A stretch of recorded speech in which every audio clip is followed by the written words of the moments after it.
Hey, this is Chuck, and you are listening to Fans with Bands, the podcast where we talk to the fans and the bands they dig about life, music, and whatever the hell else we want to talk about. Today on Fans with Bands, we're talking to Chuck Bean. Check it out. Oh, there we go. Hey, this is Chuck with Fans with Bands, and I'm talking to Chuck Bean. Chuck, how you doing? Hello, sir. From one Chuck to another. Hope Yes. you're having a good evening. I'm having a great evening. It's the Chuck and Chuck show for the next hour. So- Double barrel Chucks. That's right. I want to thank you so much for being on Fans with Bands. I reached out to you back when you were on WRIF, and I had like some old CDs of my old band from years ago, and you were kind enough to get those on Motor City Metal or Motor City Riffs and Motor City Riffs, and I think Midnight Metal. I Midnight think Metal. got, Yeah. Got a double play on that. So thank you so much. Yeah. That was the power that I got to wield as the producer of both shows. Yeah. Is that I could move people over. That was awesome. I thought it would be fun to talk with you because, typically I'm talking to bands and their fans, but you've been involved in the local music scene for a long time, and I thought it would be fun to have you on here and get kind of your perspective. So anyway, thank you so much. I know that before we started recording, that John had a great question. So John, why don't you start us off? Yeah. So anyways, I'm just wondering what does the journey look like after that great career at the WRIF, Chuck?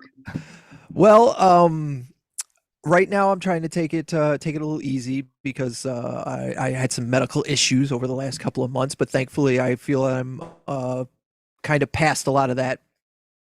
And I'm getting better every day, which is cool. I don't have any irons in the fire at the moment, with the exception of me and my wife have been talking about doing a podcast ourselves that will be kind of an offshoot of the Nerd Radio podcast that I did for about 8 years over at the WRIF. Be something very similar. We'll talk about nerd stuff like professional wrestling and comic books and video games and stuff, but then we'll also have guests on and find out, like, we'll pick a topic that they're super passionate about. It doesn't just have to be nerd stuff. It could be a band you're super passionate about. It can be a TV show. It can be a movie kind of thing. And then we'll kind of discuss that. And it's going to be called the Really Big Fan Podcast. Awesome.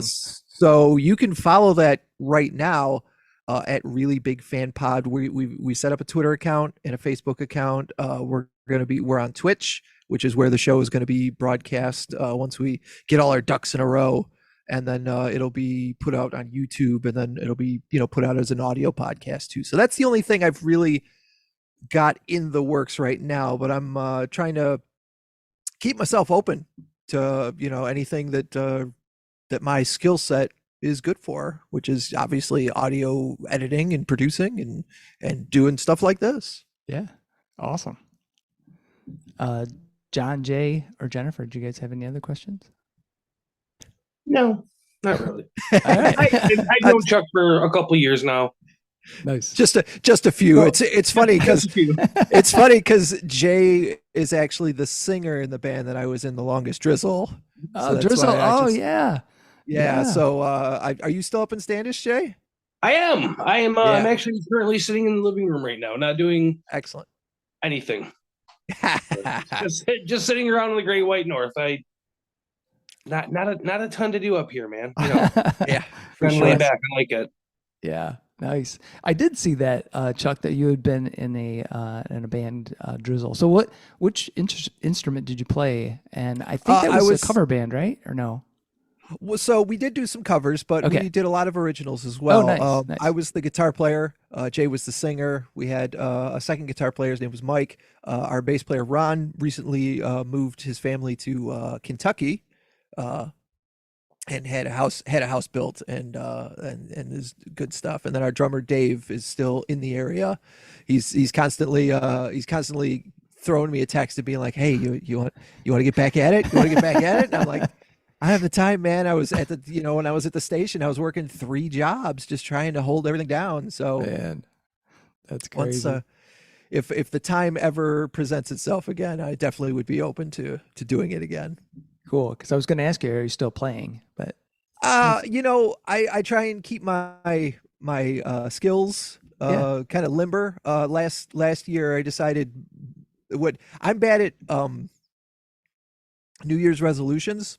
So I don't make them like when New Year's hits. I make them throughout the year and then try and get it done. And one of the ones that I made late in the year was I took the first Foo Fighters record and I already knew like 3 or 4 of the songs, how to play them on guitar. And then I started looking up YouTube videos and tablature and stuff like that. And I basically learned every song on the first Foo Fighters record.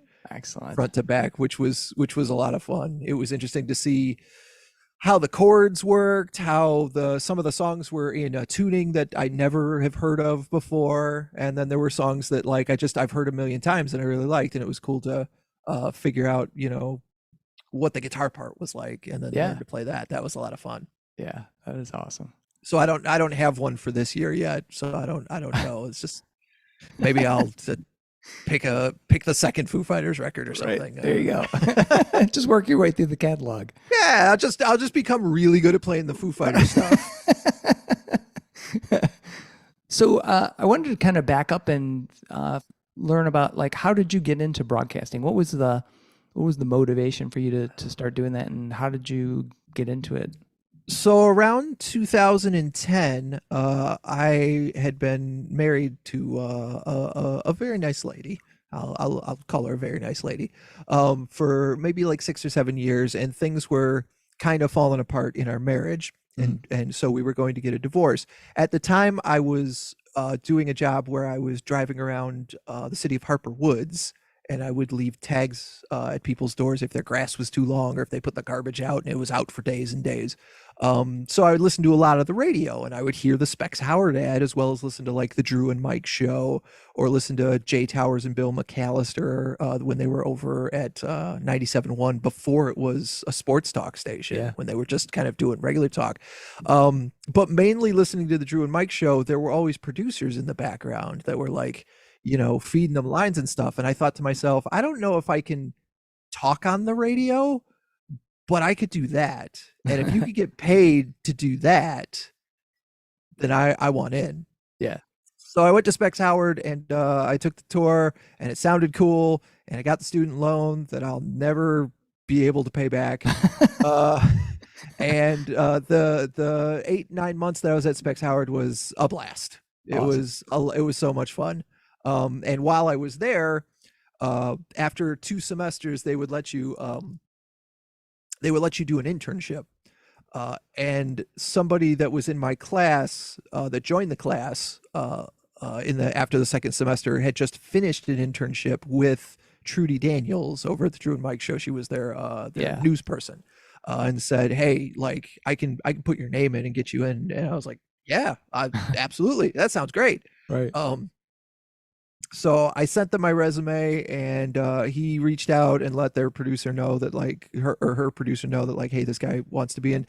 And then I noticed that she was doing a live event at the Best Buy that was like 5 minutes from my house that weekend. So I'm like, you know what? I'm just going to show up, and I'm going to be like, hey, I don't know if you've seen my resume, but I, hoping to work with you soon. And I got a call that Monday. Oh, wow. She apparently walked in that Monday. I was like, hey, do we have a resume for this Chuck Bean guy? Because I saw him at my Best Buy event, and like he wants in, and we need an intern, so let's do this. I was her intern for probably almost a year. Wow. But the producer that she'd worked with said that they didn't want to get rid of me. They didn't want to cycle me out because you had to get up at like 3 a.m. Oh shit. So you could get there around like 3:34. The show started at 6.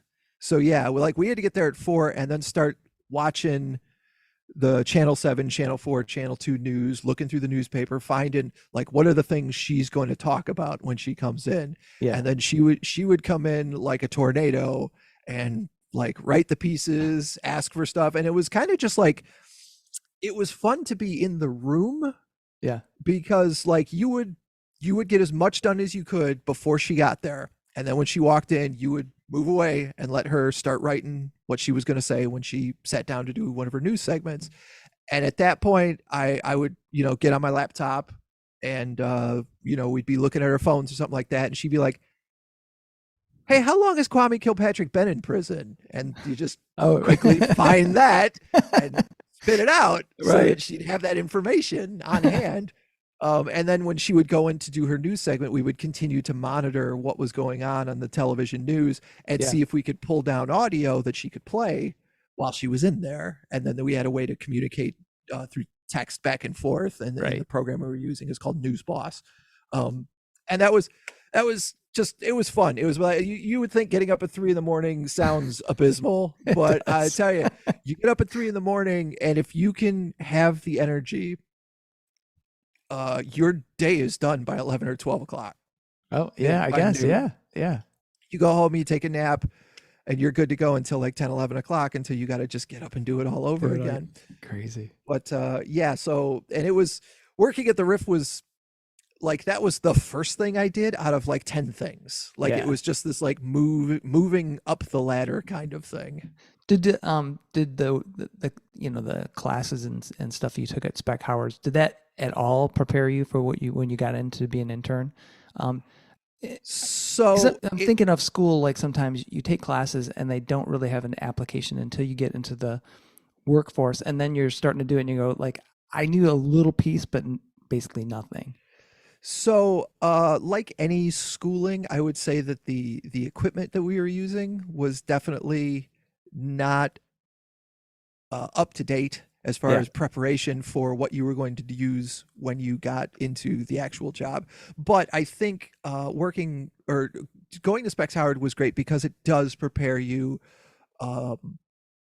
psychologically for like one of the things that you need, as a skill that you absolutely need if you're going to work, whether it's television, whether it's film, whether it's radio, a skill that you need, and it's a life skill really, is the ability, when something essentially catches fire, to put out that fire but keep the show moving. Yeah. So, if like we're talking over Zoom right now, if Zoom were to go down, instead of just having a meltdown because, oh my God, Zoom went down, figuring out how do I get this back up and running so I can get this show, I can keep this show on the road. Right. Right. And there were quite a few like kind of just life lessons that I felt like I learned going to Specs Howard. That's cool. And so, from your career at RIF, what was some of the highlights for you? Like, what was of those 10 or 12 jobs that you did there? What do you think was the most rewarding for you? Probably one of the most rewarding things was one of the last things I was doing, and that was the Motor City Riffs podcast. I felt like I was really kind of, if I hadn't have had the problems health-wise that I'd had over the last months, I felt like I was really starting to get my feet under me as far as interviewing local bands and kind of like exposing the scene. I would hope to a larger audience and getting to know the players in the local scene, which was very fun. I had always thought to myself, if I ever get to interview a band or something like that, like how are you gonna? It's with anybody. Like how are you gonna make yourself stand out? How are you not gonna ask them the same 5 questions they've been asked a million times? And one of the things I wanted to approach it from was that, well, I'm also a musician, so like when you go to a radio station and you're talking to a radio DJ, you're not expecting it to be like, hey, so what gear are you playing? Like how, what guitars are you playing? What pedals are you using, kind of thing. So that you're trying to connect with them on a different level kind of thing. And then I even took it one step further with like, I love working in the studio. So every band that I would have on, I would talk to about like, hey, you've recorded some stuff. What was the studio like?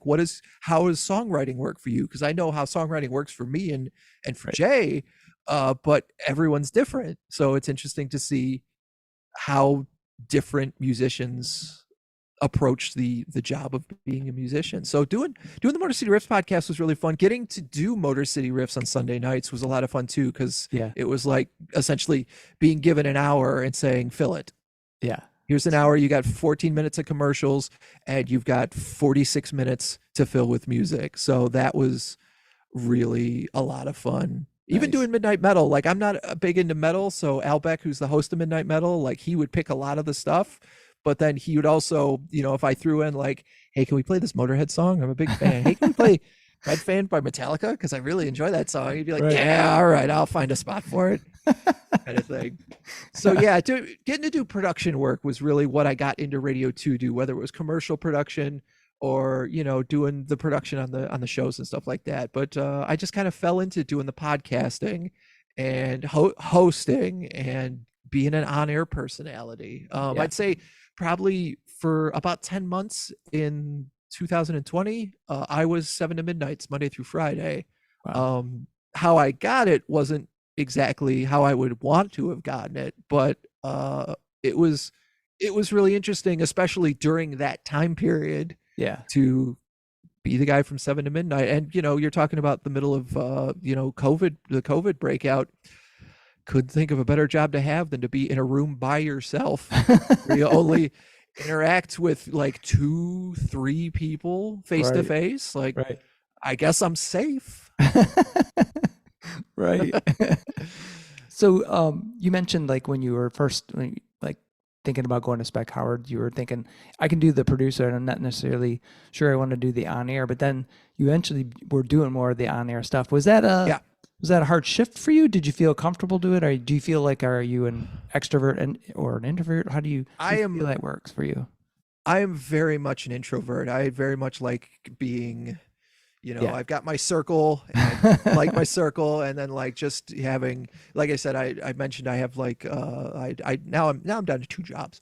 But when I was at the radio station, I had 3 jobs, and one of those jobs for the last year or so has been delivering dry cleaning, which is probably my favorite thing to do the last year or two, because like I'm in a van, I'm listening to podcasts or music or whatever, I'm just trusted to be like, hey, here's what you need to do. You've got 3 to 4 hours to get it done. Just go ahead. And that's how I work best. So it was kind of a hard shift. It was weird because I went from interning for the Drew and Mike show to trying to work for Rocket Mortgage, which did not work out because it was a lot of phone calls and I have bad phone anxiety. And then I ended up coming back to the RIF in a promotions gig. Which also was a bit of a feet to the fire moment, because like you've got to interact with listeners at events and go and set the tent up and set the tables up and stuff. And I was like, well, if this is my foot in the door, then this is my foot in the door. And it was, because after a couple of months, Trudy's producer decided to move on and knew that I was on the payroll and was like, just give him my job.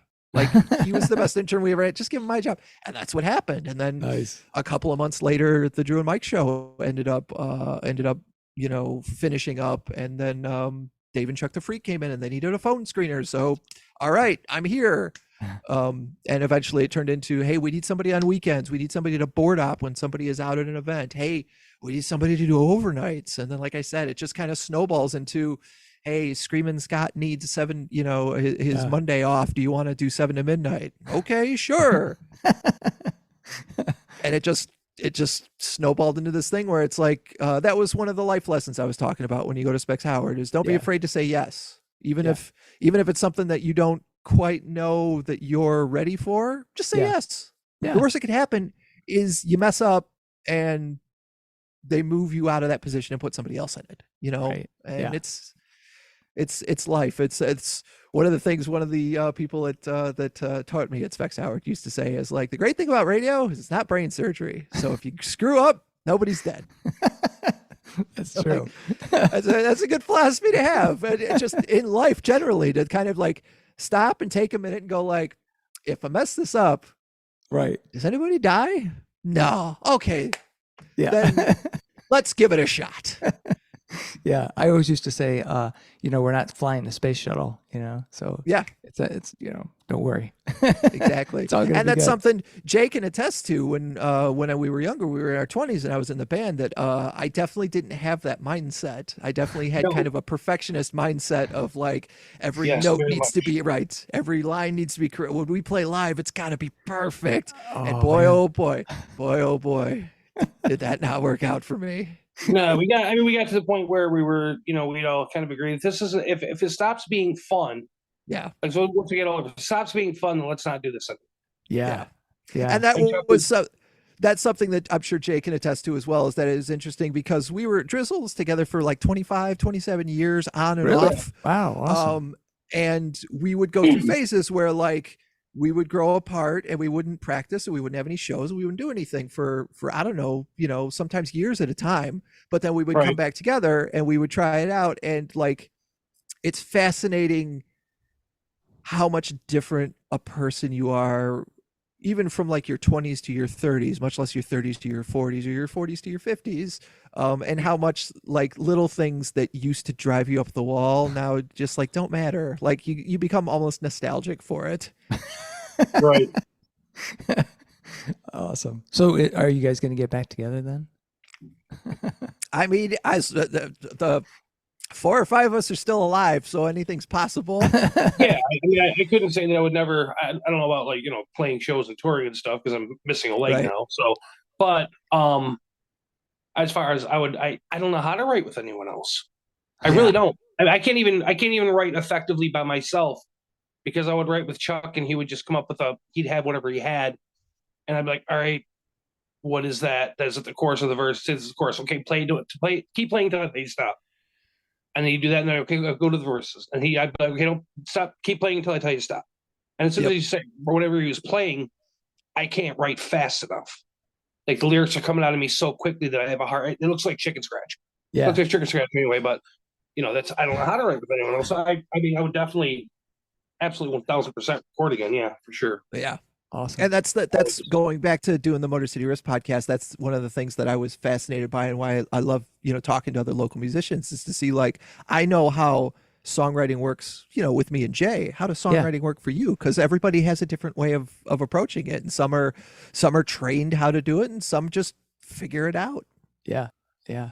So Chuck, how did you get into music? Like when did you start playing guitar and what was the driver for that? So growing up, my mom played piano by ear. Wow. And I thought that was kind of cool and fascinating. And it was something that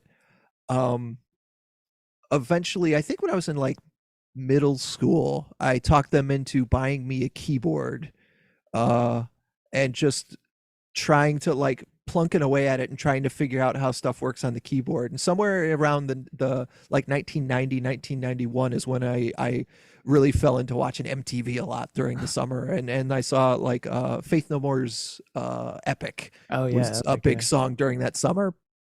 And the second Bill and Ted movie came out, which was a huge influence as well. So I was like, this is around the time I start buying cassettes at the record store of like stuff that I'm kind of interested in.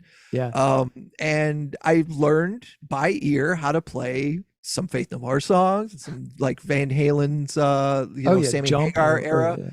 Sammy Hagar, Van Hara stuff that was like more ballady. I could figure out the keyboards for that and stuff. Yeah. I went to somebody's band practice with my keyboard without telling my parents where I was going, and they panicked and got really upset with me. And they were like, look, you can continue to practice with the bands, but why don't you have them just practice in our basement?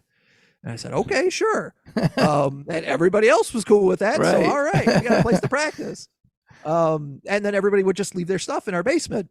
So over the next year or two, I would just go downstairs and play with, somebody's guitar or play with somebody's drum set and just kind of figured out how to do it all, awesome. on my own by ear. And then, I'm buying up cassettes and I'm listening to music and Nirvana gets huge. And then the next thing I know, like that Nirvana songs are really perfect for a beginning guitarist because like it's all power chords and usually there's a very obvious verse, there's a very obvious chorus. And you can plunk away at it and figure it out pretty effectively. Yeah. And it's just a matter of, when you're 17, 18, 19 years old and you've got a bunch of musical equipment downstairs and you got nothing but time, right?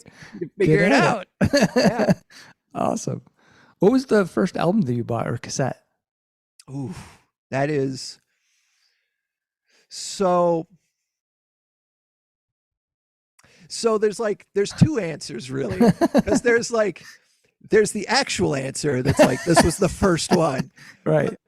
But then there's there was a moment in time, like I said, like when I was in middle school and I discovered MTV, like that was the moment in time where music mattered to me. Because up until then, it was all like the Monkees and Weird Al Yankovic were like a huge, like as a little kid. Yeah, listening to it. So I had so I had like every one of Weird Al's albums on cassette. Right. I had a couple of different Monkees cassettes. Trying to remember what the first one of those are is impossible.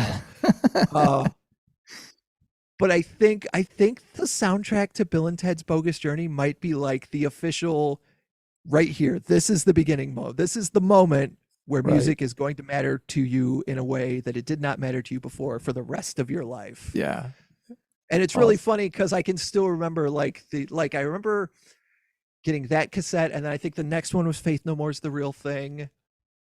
I got Tesla's Psychotic Supper somewhere around there. Van that's a Halen's good For album. Unlawful Carnal Knowledge. Like it was a real, for the first year or two until I started playing guitar, it was a real smorgasbord of like Right. stuff. Yeah. And then once guitar became my primary, way to attack music is when I started to really pay attention and lock it down to like, okay, well, Nirvana, the Smashing Pumpkins, Matthew Sweet, Yeah. that kind of stuff. Nice. Awesome. So, John, how about you? What was your first album or cassette or CD? Excuse me, what was my first what? Album or cassette or CD that you bought? Oh, man. I remember in 1968, I was 13 and I bought the free All Right Now vinyl. Nice. Yeah. I think that's the first that I bought. That's a great. Hey, the one thing that I wanted to say about Chuck. Yeah, go ahead. Here is that I'm a big fan. That's why I'm on right now. And he talked about Motor City Riffs, and he threw a couple of my band's tunes out on Motor City Riffs over the last couple of years, and it was just the biggest rush, to have the tunes played and get the exposure. Yeah. And that whole concept, that MCR concept was just fabulous support for local bands. Yeah. What were your bands, John? Well, it's the same band that I've been in the last 5 years. It's called J2C, blues rock band. Cool. We're in Novi, and we play local gigs and have a bunch of tunes out on the internet stores. Nice. Very nice. I think my favorite thing about doing the Motor City Riff show was getting to see people post to Instagram or Facebook or something like that when their song got played, and how emotional it would be. Like a lot of people would be extremely excited. Some people would be brought to tears just to have their song on the radio. And somebody that, as somebody that played music for a long time, I understand like getting your song played on the radio is kind of it's a big milestone. And, Huge. it gave me the opportunity to sneak my own band in once or twice. So I got to experience it a little bit myself. But no, I think it was almost even cooler to see not only people that I was already friends with that are in bands, but people like John here or other people that would post to their, like I said, to their Instagram. And it's just really the rush of doing it for somebody, if you can believe it, John, is even better than the rush of getting to hear your song on the radio. That's hard to fathom, buddy. I tell you, because every time you'd play one of our tunes, I'd get my iPhone and I'd go out in the garage and I'd sit in my car and I would video the whole thing looking at the head unit of you sit there and you wait and wait. And then finally you hear, this band out of Novi, J2C. Then you guys, if you said anything like, hey, this band's out of Novi, J2C, come see him at wherever, Uptown Grill or whatever. Then it's like, you start shaking, you get so excited, That's awesome. Oh God, it was fabulous. So God bless you, Chuck Bean. Yeah. I'm sure there's a handful of things I will absolutely miss about being on the radio, and that's top of the list. Yeah. Well, you can, like you said, nerd out on the new podcast, and yeah. So that'll be awesome too. That'll be fantastic. Jay, how about you? What was your first album? Mine was not as glamorous. The very first thing that I remember buying was the Rocky IV soundtrack. Nice. Because I grew up here in Standish, and it was like you down there. You could back then you could. I'm assuming you could throw a rock and hit a place that carried music. Up here it was very, very limited, and what you got was very, very limited. If you wanted something, you had to go to. There was a place in Bay City back in the day. It was a record store / head shop, and that's where my brother would go and buy all of his stuff at. So I mean, a lot of the music stuff. I like the very first CD I owned was Boston's Greatest Hits, but the very first actual CD compact disc that I bought like on my own was Tool. The second album. I can't remember what it's called. What was The Sober? Inema album? Oh, No, no, Undertow. Undertow. Yeah, Undertow. that was the first. That was like the first CD. That was the first CD that piece of music I ever purchased that actually meant anything to me. That I was like, wow, this is. Yeah. I like what these guys are doing. I like what this music is. But I cut my teeth on hair metal. So Oh I've been yeah, me playing guitar too. since I was 13 or 14. I'm almost 50. So, and I'm still nowhere good as Chuck is. Absolutely That not. But we have I didn't have to do it for a long time. I just sang in the band when I made that like abundantly clear right from the beginning. I'm like, I don't want to play the guitar unless I have to, and I just want to sing. I don't want to play the guitar. I would like to say that we have different skill sets when it comes to the guitar. There you go. My real Yeah, question, Jay. My real question, Jay, is did you get the Rocky IV soundtrack for James Brown's Living in America, or did you get it because Eye of the Tiger was on it? I got it because of that Survivor song. It's burning yeah. hard or whatever it was. Yeah, because Yeah. you see the video and Rocky's doing the training montage, and you know Yeah. what? You're a fat 14-year-old kid, and you're like, I'm going to be Rocky. Hell yeah. I'm going to get this, and this song's going to motivate me, and it motivated me to eat more pizza. But whatever. It was. I thought it was cool, so that's the only reason I got it, man. Oh man. Now whenever I hear Burning Hard, I'm going to be motivated to eat more pizza. Eat more pizza, man. You can use it. You're pretty thin still. There you go. I'm doing all right. I'm getting You're back. in good shape still physically. You look good. So you have more pizza. Have it for both of us. Yeah. Okay. There should always. I mean, always have pizza. Never limit yourself to pizza. Yeah. You got to feed your soul. That's right. That's right. Jennifer, how about you? What was your first album? Are you there, Jennifer? My first album? Yeah. That I ever bought? Yep. I can't remember. I think it was I remember being really excited about Bon Jovi. Oh, nice. When I was first buying my own music. Excellent. So Chuck, kind of on that same theme, what was the first concert you went to? The first concert I remember going to, my parents took me to see Weird Al Yankovic opening for the Monkees. It was three of them. Mike Nesmith was not there, which made me sad because he was my favorite Monkey. Yeah. But it was my first concert. It was a pretty good show. What was it? It was out at Pine Knob. Yeah. Davy Jones and what's his Davy name? Jones, Mickey Dolenz, Peter Tork. Dolenz, yeah, Peter Tork. Yeah. Yep. And now I think Mickey might be the only one left. Yep. I think so, yeah. Yeah, I think he's touring now and he's the only one left. But yeah, that was my first concert. Followed up pretty quickly by getting to see the Moody Blues with the Detroit Symphony Orchestra. Wow. That was cool. Nice. What was the first concert you went to that you really wanted to go to? Like you purchased tickets for yourself. I mean, post Monkees era. I saw Nirvana the last time they were in Detroit. Oh no shit! Awesome. During the In Utero tour, yeah. It was at man, I don't think it's around anymore. It was like the Michigan. No, it was the Michigan State Theater or something like that. It's like I don't think it's open anymore. But it was just like a big friggin' warehouse, and it was so funny because I went down to the floor. My mom took us, I think there were two of us. Maybe there wasn't. Yeah, there was two of us. So my mom took us and we went down to the floor to try and get as close to the stage as we could. And she, like, there were seats up in the balconies on the sides, and she got up in the seats of one of the balconies on the sides. And the opening band was called the Boredoms. They were a Chinese noise rock band.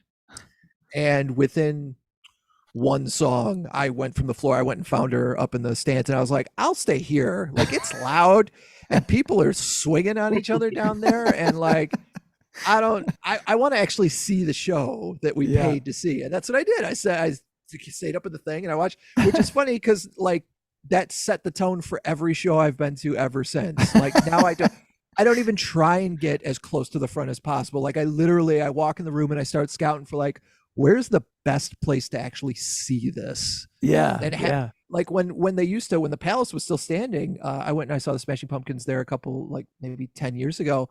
And I if I've got floor and it's someplace like that, I will go to wherever the sound booth is and stand next to the sound booth, because I figure they've got to have probably the best acoustical like version of whatever's happening.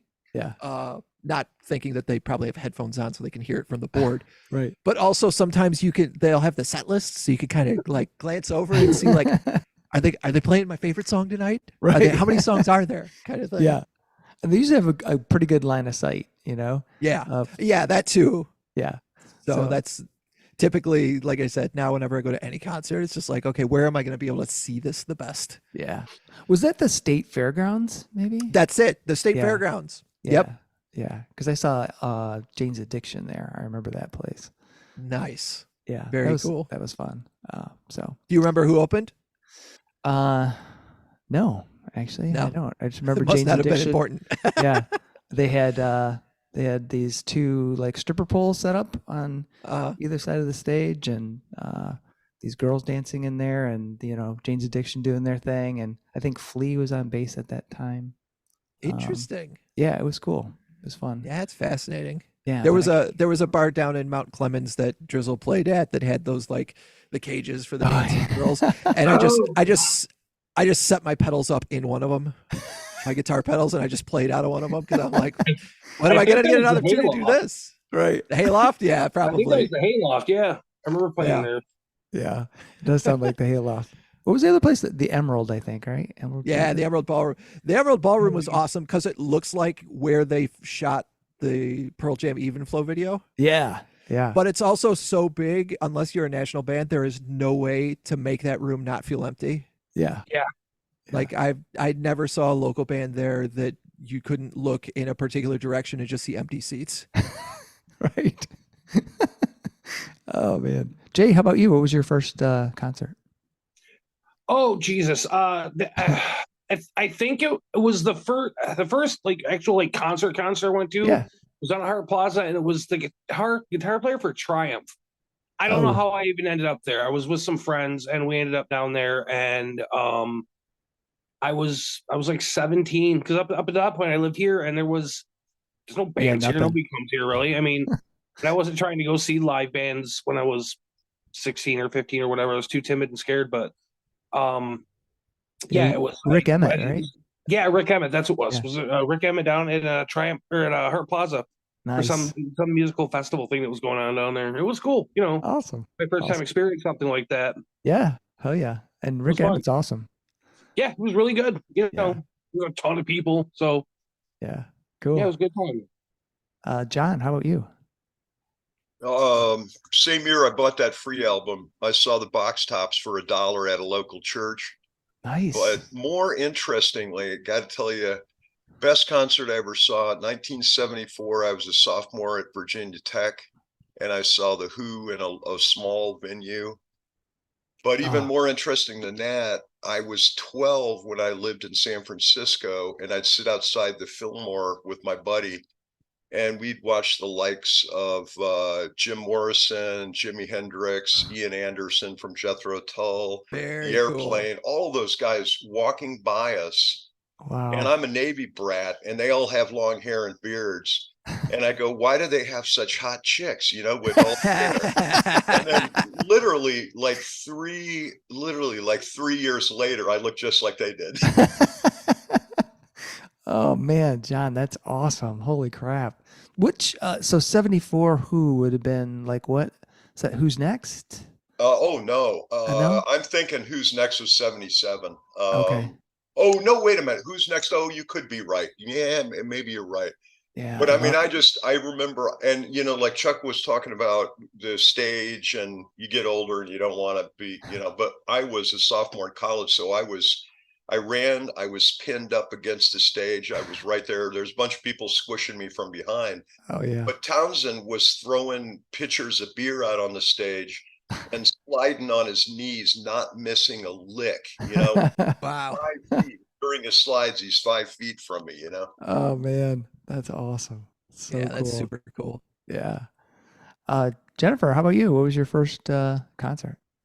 I was in kindergarten and I went to a Kenny Rogers concert. Nice. Kenny Awesome. Rogers. Yes. When I got home, I put my bumper sticker on their car, and it was on there for like 20 years. So now That's my sweet. bumper stickers. I don't put them on cars anymore. Did he play the gambler? Yes, my favorite was Ruben James. Nice. Nice. Awesome. Very cool. Kenny. Fantastic. Hey, Jennifer, where do you live? Shelby Township, Michigan. Shelby, have you ever heard a band called Alan Turner? No, I'll check it out though.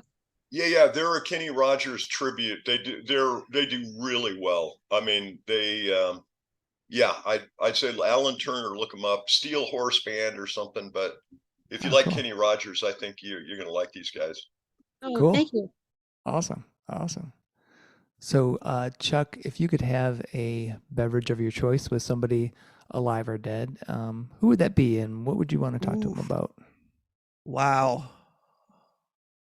It's funny because my wife and I will have conversations very often about like different bands that we're big fans of or something like that. And there's kind of that, like, you don't want to meet your heroes because you don't want them to disappoint you kind of thing. Oh yeah. Like I mentioned that I'm a big fan of the Smashing Pumpkins. Billy Corrigan is currently doing a podcast for his new album, his triple album or whatever that's going on. And I'm listening to it and I'm still a big fan, but I also don't think I could maintain a conversation with Billy Corrigan. I just don't, I feel like he would get on my nerves and then I would be like, oh, but I really like his music, but oh my God, I want to strangle him. And then there's also the conversation of like, I was a big fan of Nirvana, but also it's a little bit of a mixed blessing that Kurt Cobain didn't, I don't know, live long enough to disappoint. Yeah. If that makes any sense. Like, Yeah, I'm no, not saying I wish that, or that I'm happy that he killed himself at 27 or that he had the problems he had, but also there's that, as your heroes, whether they're musical heroes or Hollywood heroes or something like that, as they get older, especially in this day and age, they're kind of like inevitably they're gonna go super right wing, or they're gonna say something that you're just like cringe and go, oh yeah. I don't know that I can listen to my records anymore. I don't know that I can watch that movie anymore without thinking about the fact that guy holds that opinion. Or they trail off, like, because I was like huge into Metallica until the Black album, and then it just kept progressively getting worse for me. So and I don't have anything against those guys, and they're doing great, but I just feel like, it's like you just feel that. You know what? Like, why isn't it Dave still? Grohl? Yeah, Dave Grohl. All right. I'd sit down with Dave Grohl. Dave Grohl seems like such a genuine dude, and like even if I did walk away from it going like, man, Dave Grohl's kind of a dick.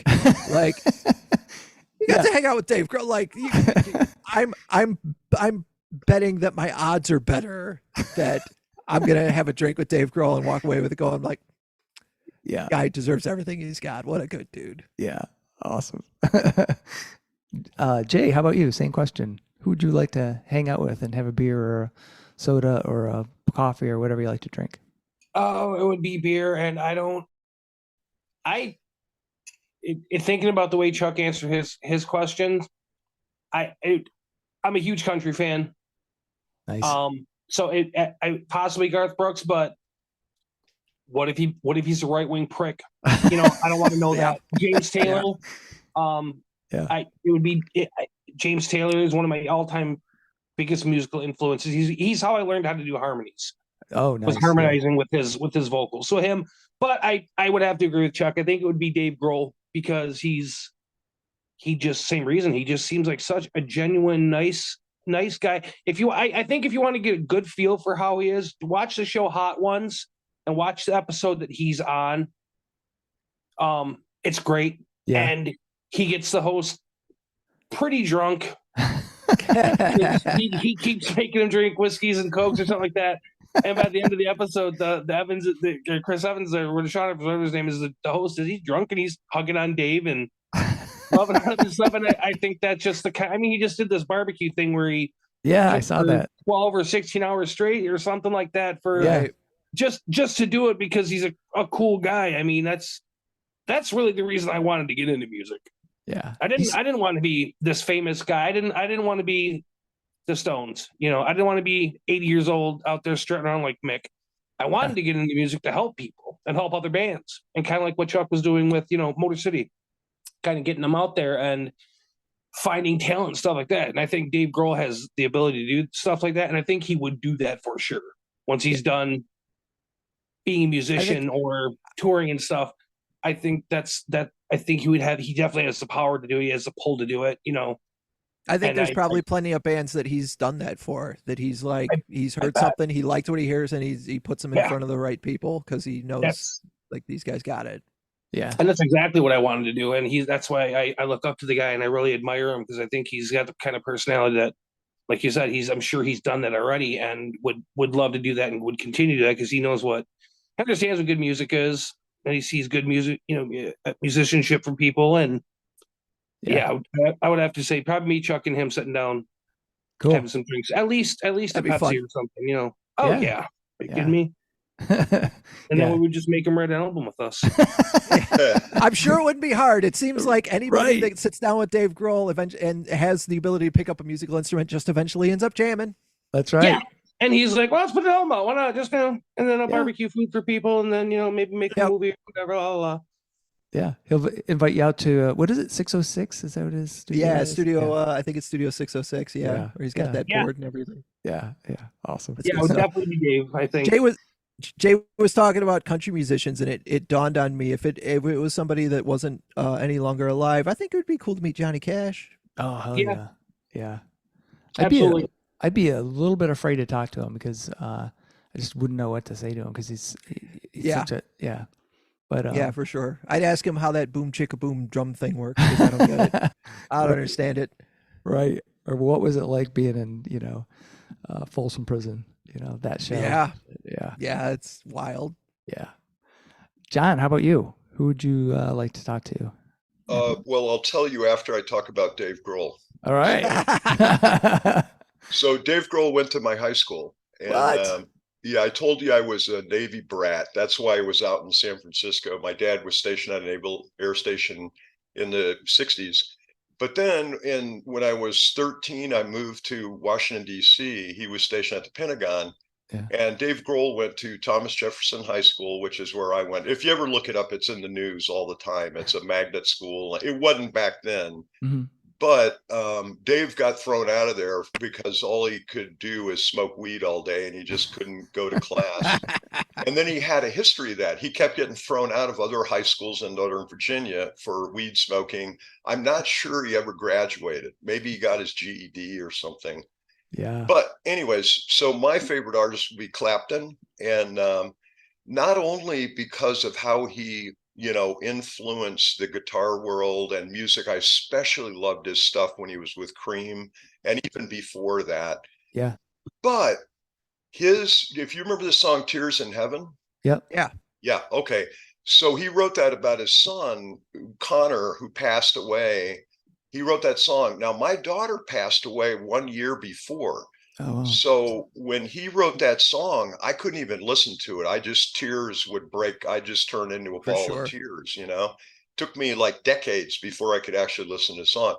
But for all he did, that link I've got with him, it'd be Clapton. And I would say, what do you like to drink with vodka, Eric? And that would be it. Yeah. Awesome. Excellent. And he did a lot as far as Clapton, with you know, bringing notoriety to him and God, I'm blanking out on who's this who's the Stones guitar player? I'm blanking out now. It's not Keith Richards. Yeah, Keith Richards. They both did a lot to promote the original blues players, you know.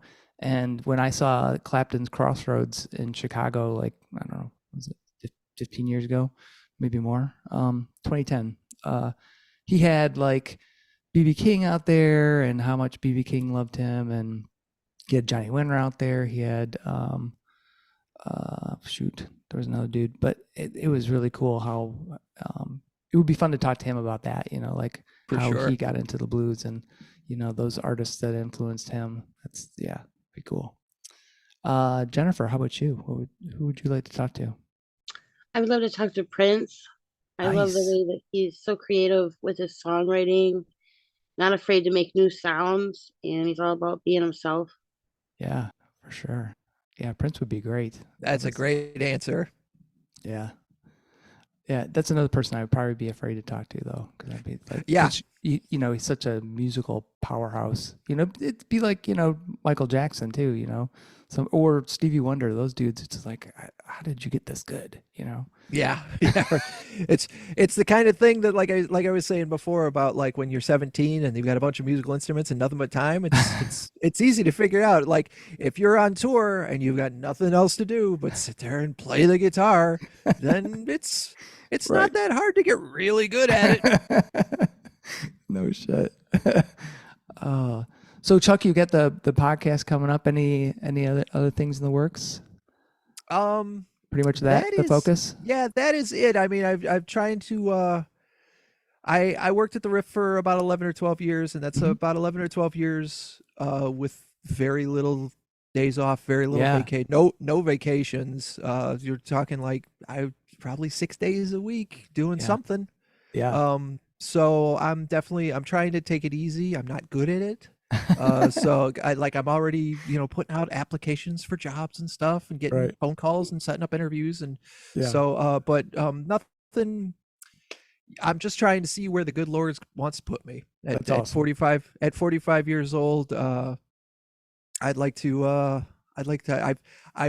been many things in my life in the last decade or so. I got to be a radio personality and that was fun. And maybe it's over. Maybe it's not. We'll see. Yeah. Awesome. So Chuck, I've just got, first I want to thank you and I want to thank Jay and John and Jennifer for being on Fans of Bands. Really appreciate it. Yeah. Yeah. Thank you very much. Yeah. It was fun. I've just got one last question, and that is pineapple or no pineapple on pizza? Oh, you got to put pineapple on the pizza, man. You gotta. So good. Awesome. Okay. I'll ask you a question back, Chuck Bean. Would you put marinara sauce on a pineapple upside down cake? Well, you may think that that's a trick question and that there is a right answer. However, you are talking to a guy who loves sauce. Oh, nice. So I would try it. Yeah. I would. I personally can't say that I wouldn't eat it.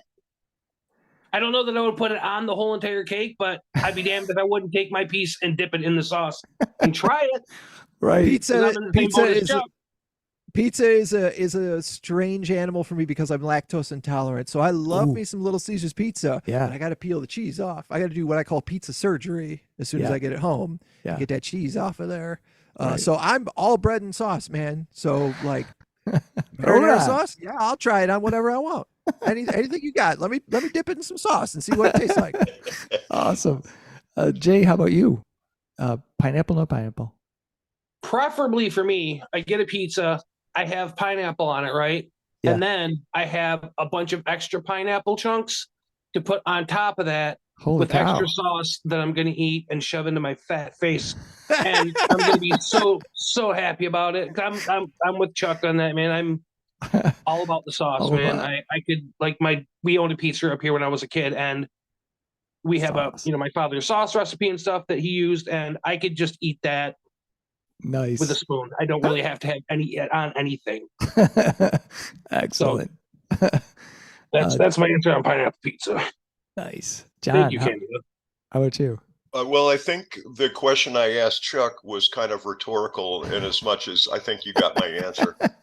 Yeah. I think he's a no. Yeah, hard no on that one from John. And Jennifer, how about you? I want my pineapple on the side and my sauce on the side too, please. So just a cheese and bread. No, I mean I'll have the pineapple, but I don't want it on the pizza. I just put it in the side. Got it. So you can construct as you go. Very nice. Yeah. Very that nice. makes sense. Yeah. It's a good way to do proper it. ratio. Right. Awesome. Well, Chuck, Jay, John, Jennifer, thank you guys so much. Appreciate it. Thank you very much. From one Chuck to another. Keep up the good work. All right. Thanks, Chuck. All right. Take care, guys. Take care. That's fun. Thank you. Thanks so much to Chuck, Jay, John, and Jennifer for joining me in this episode of Fans of Bands. It was really cool to get a chance to talk with Chuck and learn about how he got into broadcasting. We also touched on Chuck's old band, Drizzle. The big news during our chat is Chuck's new project, which is a podcast called Really Big Fan Podcast. I'm looking forward to checking it out. Chuck will be test driving the new show on Twitch, so keep your ears and eyes peeled. See the show notes for all the details and links. These are tough times for everyone in the creative industries such as music. Your support of live streaming, purchasing music, and merchandise is critical. If you can help out your local artists, please do. If you are in the Michigan area, consider following the Playing in the Detroit Area Tonight Facebook page. It is a place for fans and bands to support each other and share our combined love of music. Thank you all so much for listening. Be sure to hit subscribe on your favorite podcast service to get each and every episode of Fans with Bands. Spread the word by rating the show and leaving a comment. We want to hear what you think. You can keep in touch by following us on social media. This is a Life in Michigan production. Until next time, be well and kick out the jams.